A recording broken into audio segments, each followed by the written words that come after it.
किसान के 7 पुत्र थे। सभी अव्वल दर्जे के मूर्ख, धूर्त एवं आलसी थे।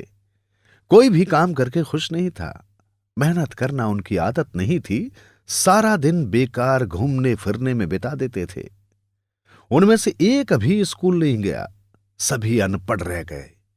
खाने को बढ़िया स्वादिष्ट भोजन, आराम करने को आरामदायक बिस्तर चाहिए था उन्हें।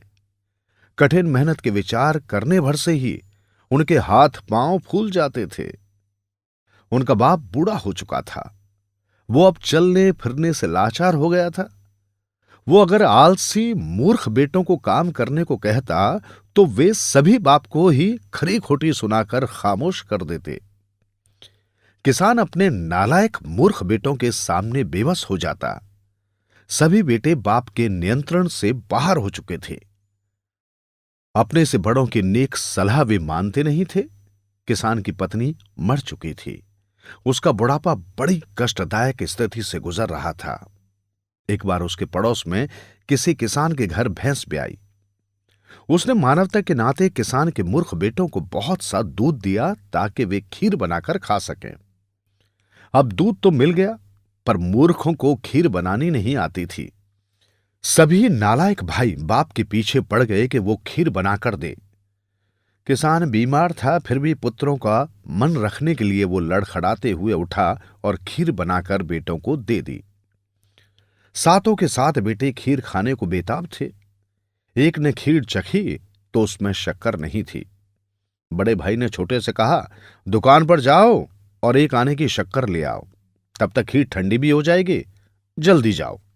छोटे वाला बिदक कर गरजा, मैं क्यों जाऊं, दूसरे को बोलो ना, मेरे से नहीं जाया जाता।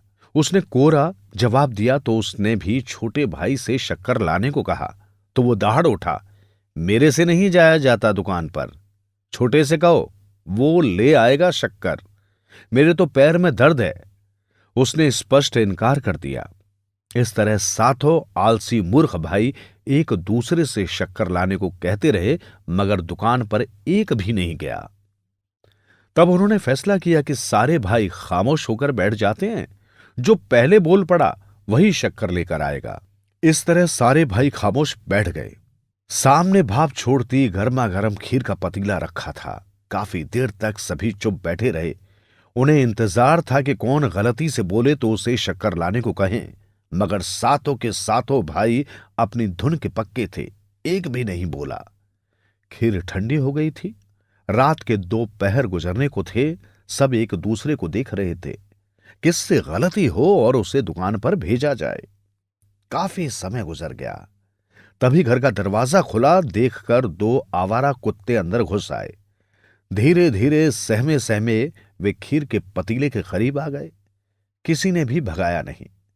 कुत्ते ताजा खुशबूदार खीर देखकर अपने आप को रोक नहीं पाए।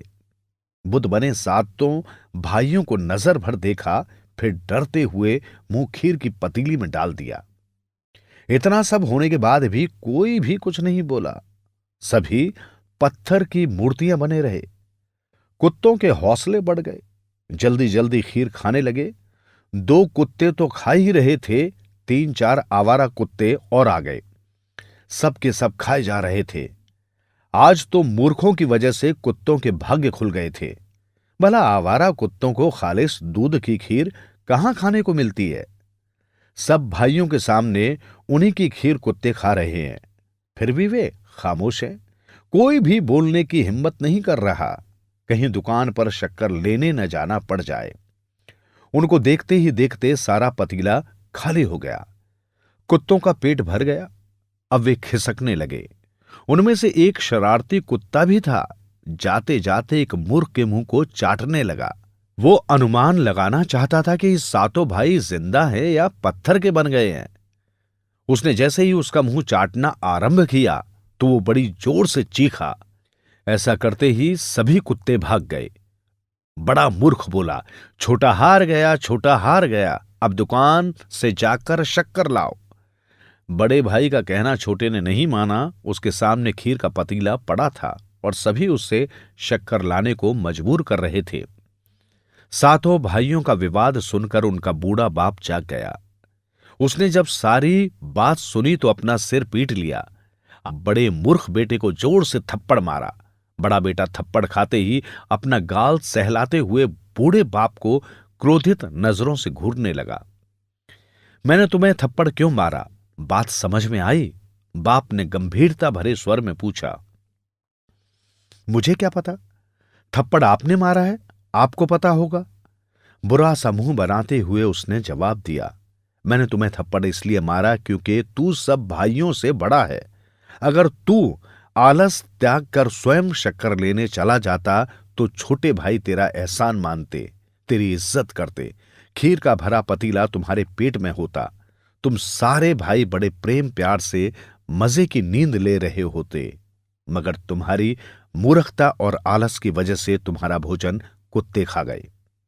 तुम्हें मार पड़ी और तुम भाइयों में द्वेष, नफरत व नाराजगी के भाव पैदा हुए। ये सारा नुकसान तुम्हारा हुआ।